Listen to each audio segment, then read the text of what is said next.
আপোনালোকে বাৰু কেতিয়াবা ভিঅ'ৰ পৰা লোন লৈছেনে? ভিঅ' কি? যদি আপুনি এছএইচজিৰ লগত জড়িত হৈ আছে, আত্মসহায়ক গোট আছে আপোনাৰ, তেন্তে আপুনি ভিঅ'টো জানিব লাগিব। কাৰণ ভিঅ'ৰ জৰিয়তে আমি আমাৰ ডেভেলপমেণ্টটো কৰিব পাৰোঁ।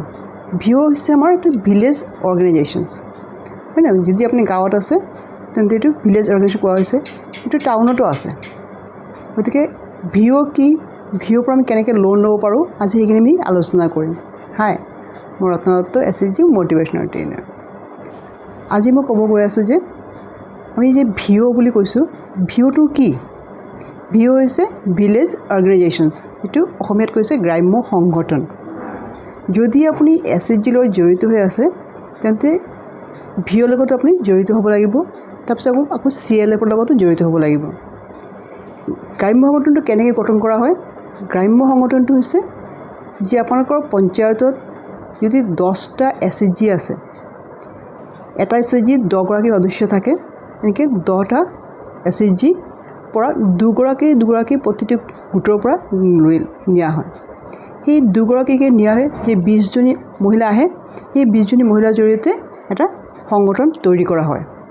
সেই 20জনীৰ পৰা আকৌ 2জনী প্ৰেচিডেণ্ট আৰু ছেক্ৰেটেৰী বনোৱা হয়।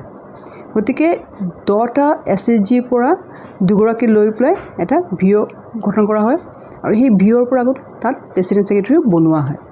আৰু তাৰ পৰা আপোনালোকে কি কৰে? লোন ল'ব পাৰে। কিমানলৈকে লোন ল'ব পাৰে?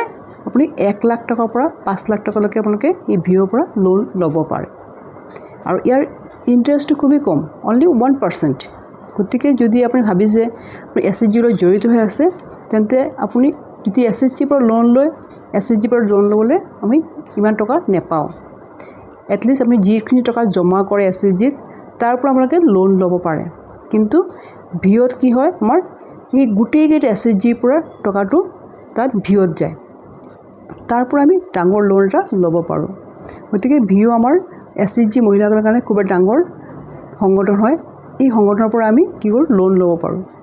ভিঅ'ৰ ওপৰত আছে আৰু CLFৰ কাৰণে মই বেলেগ এটা ভিডিঅ' বনোৱা আছে, সেইটো চাব। ভিঅ'ত যদি আমি 1 লাখ টকাৰ পৰা 5 লাখ টকা লোন ল'ব পাৰোঁ, কিন্তু CLFৰ পৰা ইয়াতকৈ আমি বেছি আৰু ল'ব পাৰোঁ। গতিকে ভিঅ' CLF এছএইচজি মহিলাসকলে জানিব লাগিব। কাৰণ যেতিয়া ভিঅ' আমি এটা সংগঠন তৈৰি কৰোঁ, আমাৰ এই যে 10টা এছএইচজি মিলি পেলাই সংগঠন গঠন কৰোঁ, এই 10টা সদস্যৰ 100গৰাকী মহিলা হয়। সেই 100গৰাকী মহিলাৰ পৰা 20গৰাকী মহিলা তাত যায়, গৈ পেলাই সংগঠনটো তৈৰি কৰে। তো এই 100গৰাকী মহিলাৰ মাজত এটা কানেকশ্যন হৈ থাকে। গতিকে যেতিয়া সংগঠনটো ইমান ডাঙৰ হৈ গ'ল, আমাৰ ইমান কানেকশ্যন হৈ গ'ল, ইমান মানুহৰ লগত চিনাকি হ'লোঁ, আমাৰ নিজৰ এটা ডেভেলপমেণ্ট হৈ থাকে। আমি বহুত কথা আমি জানিব পাৰোঁ, ঘৰৰ পৰা ওলাব পাৰোঁ। গতিকে এইখিনি গোটেইখিনি আপোনালোকৰ এটা পাৰ্চনেল ডেভেলপমেণ্টৰ, আপোনাৰ ব্যক্তিগত উন্নয়নৰ এটা ডাঙৰ এটা পদক্ষেপ।